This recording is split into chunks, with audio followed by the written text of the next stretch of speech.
This is my Bridge of Doom. I've fallen off of here a couple of times, once quite spectacularly. My feet just went from underneath me.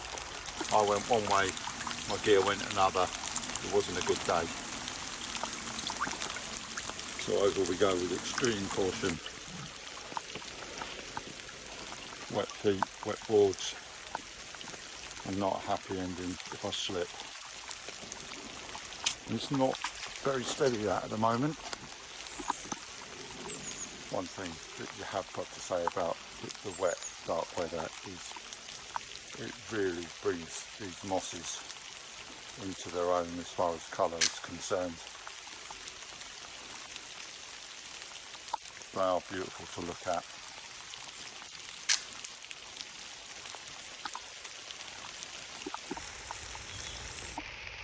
So I think that's quite enough walking and photography for today.